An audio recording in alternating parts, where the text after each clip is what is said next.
Assalamualaikum warahmatullahi wabarakatuh. Perkenalkan, nama saya M. Ramadana Harliansyah dengan NIM J3J118219. Di sini saya akan mempresentasikan tentang seminar hasil PKL saya yang berjudul Pendirian Unit Bisnis Baru Sabun Susu Kambing di Top Domba Farm. Pertama-tama saya ucapkan terima kasih kepada dosen pembimbing saya, yaitu Dr. Insinyur Iistiatin MM, dan dosen moderator saya, yaitu Dr. Insinyur Junior Atmakusuma MS, dan teman-teman hadirin yang saya hormati. Selanjutnya, di daftar isi yaitu ada pendahuluan, keragaman perusahaan, hasil dan pembahasan, simpulan, dan syarat. Di sini ada di pendahuluan ada latar belakang. Latar belakangnya yaitu Kambing Perah merupakan salah satu sektor usaha peternakan yang banyak memberikan manfaat dalam memenuhi kebutuhan pangan yang terus meningkat dan penciptaan lapangan kerja. Ternak kambing sangat penting dalam komponen usaha tani di Indonesia. Kambing berfungsi sebagai penghasil daging, susu, kulit, dan bulu hingga kotornya dapat dimanfaatkan. Di tabel 1 dapat dilihat jumlah populasi kambing di Pulau Jawa pada tahun 2018-2020. Dari Provinsi DKI Jakarta setiap tahunnya terus meningkat. Di Provinsi Jawa Barat setiap tahunnya juga terus meningkat dari 2018 sampai 2020. Pada Provinsi Jawa Tengah sama terus meningkat juga. Di Yogyakarta terus meningkat 2018, di 2019 menurun, dan pada tahun 2020 meningkat lagi. Di Jawa Timur setiap tahunnya terus meningkat, dan di daerah Banten ini setiap tahun 2018 ke 2019 populasinya menurun, dan pada tahun 2020 dari 2019 ke 2020 populasi meningkat lagi. Nah, jumlah populasi kambing di Pulau Jawa ini diambil dari Badan Pusat Statistik Indonesia. Selanjutnya di tabel 2 ada jumlah populasi kambing perah di DKI Jakarta pada tahun 2018-2019. Di sini ada kota atau kabupaten, yaitu Kota Jakarta Timur, Kota Jakarta Barat, Kota Jakarta Pusat, Kota Jakarta Utara, Kota Jakarta Selatan, dan Kepulauan Seribu. Dapat dilihat pada tabel ini, pada 2018-2019, populasi kambing di DKI Jakarta yaitu terus meningkat. Sumber ini diambil dari Badan Pusat Statistik DKI Jakarta. Berdasarkan pada tabel populasi kambing di Pulau Jawa dan populasi kambing di DKI Jakarta, menunjukkan bahwa populasi kambing mengalami peningkatan setiap tahunnya, yang berarti banyaknya ketertarikan masyarakat dalam budidaya kambing di Indonesia. Selanjutnya di tujuan di sini yaitu untuk merumuskan ide pengembangan unit bisnis berdasarkan analisis SWOT pada Top Domba Farm dengan melakukan pendirian unit bisnis baru sabun susu kambing. Yang kedua yaitu menyusun dan mengkaji rencana pengembangan bisnis pendirian unit bisnis sabun susu kambing di peternakan Top Domba Farm. Selanjutnya di sejarah perusahaan. Di sejarah perusahaan awal berdirinya peternakan ini yaitu pada 2016 melakukan pengemukan domba potong. Awal mulanya pendirian peternakan ini, Bapak Imbang melakukan pengemukan domba potong sebanyak 20 ekor di Cianjur dan melakukan penjualan dilakukan saat Hari Raya Idul Adha. Dan setelah itu pada 2017, selain melakukan pengemukan domba potong, Bapak Imbang juga menjadi reseller susu kambing dengan mengambil 10 liter susu kambing dari peternakan lain yang habis dalam 3 hari. Pada tahun 2018 sampai sekarang, Bapak Imam beternak kambing perah. Karena pembelian domba untuk pengemukan semakin hari menaik, Bapak Imam memutuskan beralih ke kambing perah dengan membeli kambing perah 5 ekor betina dan 1 ekor jantan. Dan sampai saat ini kambing mencapai 30 ekor. Selanjutnya di struktur organisasi, di sini Bapak Imbang sendiri yang jadi ketua yaitu sebagai ownernya, Bu Ufi, yaitu istri dari Pak Imbang yang bertugas menjadi di bagian pemasaran, media sosial, atau pemasaran secara langsung, dan di bagian budidaya ada Bapak Edi dan Bapak Supriyatna, dan di bagian transportasi yaitu Bapak Andre. Selanjutnya ada fasilitas dan peralatan di perusahaan kambing perah, perusahaan Top Domba Farm, yaitu ada kanebo berjumlah 2 unit, semprotan air 1 unit, botol plastik ada 2, arit ada 2, karung ada 5, sealer ada 2, teko 1 liter ada 1, teko 250 ml ada 2, dan corong ada 2. Fasilitas lain yang dimiliki oleh peternakan Top Domba Farm adalah kandang, kamar tenaga kerja, dan ruang produksi. Selain itu, ada alat transportasi yang dimiliki, yaitu 2 motor dan 1 mobil. Selanjutnya, permodalan. Sumber daya keuangan adalah aspek yang paling penting dalam menjalankan suatu usaha dari segi permodalan. Sumber permodalan pada peternakan Top Domba Farm dari modal pemilik yaitu Bapak Imbang Setiawan. Unit bisnis yang dijalankan oleh Top Domba Farm yaitu ada penjualan susu murni. Setiap harinya Top Domba Farm dapat menghasilkan 10 sampai 15 liter susu. Selanjutnya ada penjualan anakan kambing, ada penjualan indukan yang sudah akhir. Selanjutnya ada hasil dan pembahasan. Di sini ada kerangka ide, rumusan ide pengembangan bisnis ini diperoleh dari berdasarkan analisis SWOT yang mengkombinasikan antara kelemahan dan peluang dari perusahaan yang diformulasikan berdasarkan pada permasalahan yang terdapat di Top Domba Farm, yaitu belum adanya unit bisnis pengolahan hasil peternakan yaitu susu kambing untuk meningkatkan nilai tambah produk dan mendapatkan usaha dan pendapatan usaha Top Domba Farm. Di sini dapat dilihat kelemahan faktor internalnya, yaitu tidak adanya pengolahan susu kambing menjadi produk turunan, belum memiliki keterampilan dalam mengolah susu kambing, dan faktor eksternal yang menjadi peluang yaitu meningkatnya peminat produk kecantikan alami, adanya teknologi produksi, informasi, dan transportasi.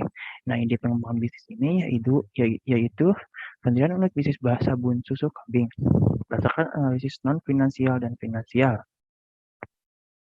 Nah, di perencanaan produk yang akan dihasilkan pada unit bisnis pengolahan susu kambing, yaitu produk olahan susu kambing dengan menggunakan bahan baku utama susu kambing itu sendiri, dengan membuat 3 varian yaitu sabun susu kambing original, sabun susu kambing kopi, dan sabun susu kambing madu.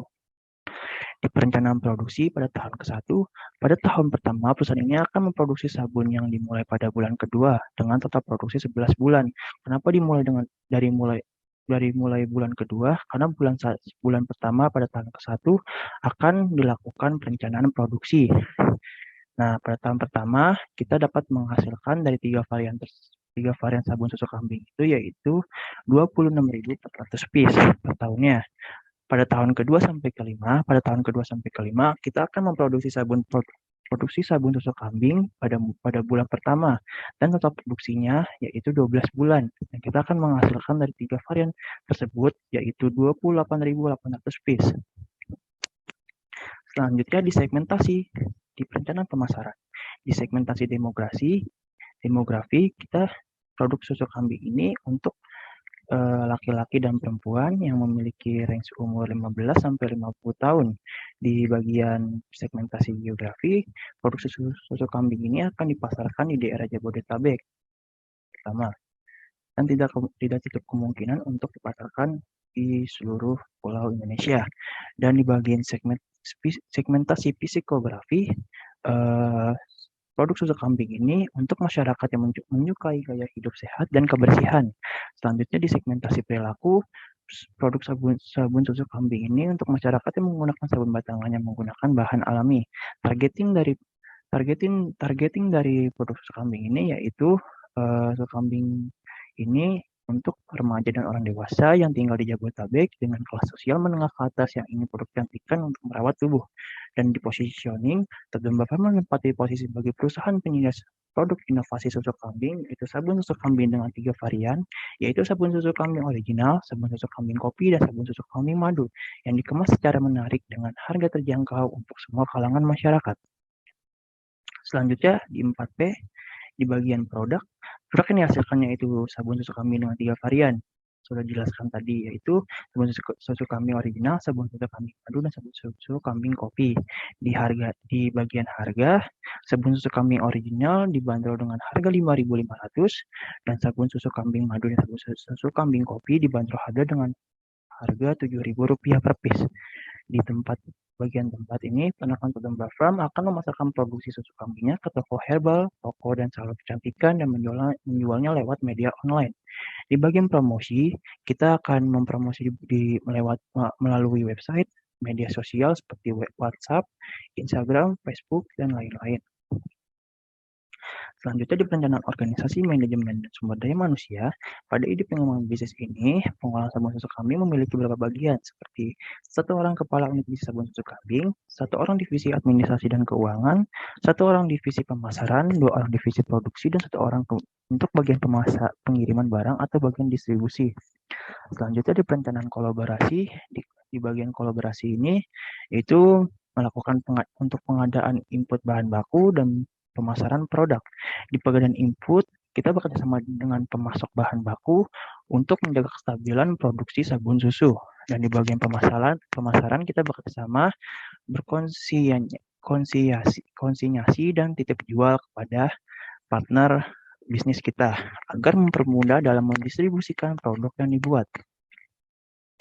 Selanjutnya di perencanaan finansial, asumsi dasar yang dipakai yaitu umur bisnis 5 tahun berdasarkan umur ekonomis peralatan, sumber modal berasal dari modal sendiri, suku bunga 5,25% berdasarkan suku bunga deposito Bank DKI, masa persiapan usaha selama 1 bulan, perencanaan kapasitas produksi sabun susu kambing selama 1 tahun yaitu tahun ke-1 dengan masa produksi 11 bulan, sabun susu kambing original dapat diproduksi 8.800 piece per tahun, sabun susu kambing madu dan sabun susu kambing kopi masing-masingnya akan diproduksi pada tahun pertama yaitu 8.800 piece per tahun.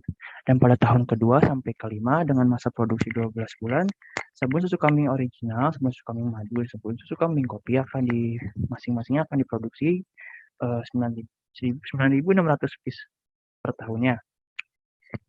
Perhitungan biaya penyusutan menggunakan metode garis lurus. Harga jual sabun susu kambing original yaitu 5.500 per piece, sabun susu kambing madu dan sabun susu kambing kopi dibanderol harga 7.000 per piece. Harga jual bersifat tetap. Pajak penghasilan usaha yang dipakai yaitu 0,5% berdasarkan peraturan pemerintah nomor 3 tahun 2018 tentang PPh atas penghasilan dari usaha yang diterima atau diperoleh wajib pajak yang memiliki peredaran bruto tertentu. Nilai sisa berdasarkan harga jual barang investasi di daerah Jakarta Timur. Selanjutnya di analisis cash flow, NPV ini dikatakan layak karena lebih dari 0 yang menghasilkan Rp70.172.895 dan IRR-nya dikatakan layak karena mendapatkan hasil 94%. Net BC-nya lebih dari 1 yaitu 2,62. Gross BC-nya lebih dari 1 juga, yaitu 1,10. Payback periodnya yaitu kurang dari umur bisnis, yaitu 2 tahun 4 bulan. Selanjutnya di proyeksi laporan laba rugi, di uraian penerimaan pada tahun ke-1 mendapatkan Rp171.600.000. Pada tahun 2 sampai ke-5 di penerimaan mendapatkan Rp187.200.000. Di biaya variabel pada tahun pertama mendapatkan Rp102.796.000. Pada tahun kedua sampai kelima di biaya variabel kita mendapatkan Rp112.140.000. Di biaya tetap pada tahun pertama yaitu Rp50.490.667. Pada tahun 2 sampai kelima mendapatkan Rp50.740.667. Di biaya di penerimaan sebelum pajak, penerimaan bersih sebelum pajak mendapatkan pada tahun pertama yaitu Rp18.333.333. Pada tahun kedua hingga kelima yaitu Rp24.319.33. Pajak pendapatan usaha pada tahun pertama yaitu Rp51.597. Pada tahun kedua sampai kelima dapat pajaknya yaitu Rp116.100 dan pendapatan setelah pajaknya pada tahun pertama yaitu Rp18.262.736. Pada tahun kedua sampai kelima pendapatan setelah pajak yaitu Rp24.203.233. Selanjutnya switching value parameter yang dipakai yaitu penurunan produksi sabun susu kambing karena di sini parameter dipakai karena madunya susah di perubahan maksimal penurunan produksi sabun susu kambing madu agar dapat mendapatkan keuntungan. Perubahan maksimalnya yaitu 25%, 261%, 25,261%. Selanjutnya dikenaikan harga BVGO. Kenapa dipakai parameter kenaikan harga BVGO? Karena harga VGO harganya fluktuatif dan VGO ini merupakan bahan baku utama dari pembuatan sabun susu kambing selain susunya itu sendiri. Nah, di sini perubahan kenaikan harga VGO maksimal agar mendapatkan keuntungan yaitu perubahan maksimalnya yaitu 72,54%. Selanjutnya disimpulan, rumusan induk pengembangan bisnis yang dipilih yaitu pengembangan bisnis baru sabun susu kambing di peternakan Top Timber Farm di Condet, Jakarta Timur. Ide pengembangan bisnis ini diperoleh dari hasil analisis faktor internal dan eksternal pada perusahaan, yaitu kelemahan dan peluang. Kelemahan pada top Tumba Farm yaitu tidak adanya pengolahan susu kambing tersebut menjadi produk turunan dan kurangnya pengetahuan SDM dalam pengolahan produk turunan susu tersebut. Peluang pada usaha ini yaitu meningkatnya peminat akan produk kecantikan yang menggunakan bahan alami dan adanya perkembangan teknologi produksi, informasi, dan transportasi yang dapat menunjang keberhasilan dalam pendirian universitas ini. Alternatif strategi yang dipilih yaitu untuk meminimalkan kelemahan dan memanfaatkan peluang adalah membuat produk olahan susu menjadi produk turunan yang dapat meningkatkan daya simpan dan meningkatkan pendapatan perusahaan.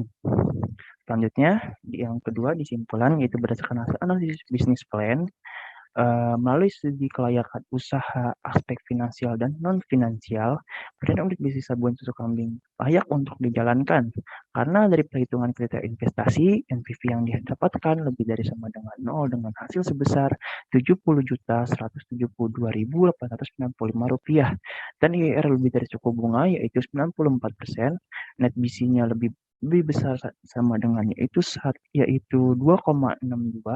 gross BC lebih dari sama dengan 1 yaitu 1,10 dan payback periodnya kurang dari umur bisnis yaitu selama 2 tahun 4 bulan. Selanjutnya di bagian saran, berdasarkan hasil analisis weighting value, batas toleransi perubahan maksimum penurunan produk sabun susu kambing madu sebesar 25,261% dan kenaikan harga beli VCO sebagai bahan utama dari sabun ini sendiri yaitu sebesar 72,54%. Perubahan keduanya cukup sensitif dalam mempengaruhi total penerimaan. Solusi yang dapat dilakukan terhadap penurunan produksi sabun susu kambing madu yaitu bekerjasama dengan perusahaan penghasil madu agar bahan baku tersebut terus ada. Sedangkan untuk kenaikan VCO dengan melakukan kerjasama dengan agar harga bisa disesuaikan antara pembeli dengan penjual. Sekian dari presentasi webinar hasil PK saya. Kurang lebihnya mohon maaf. Assalamualaikum warahmatullahi wabarakatuh.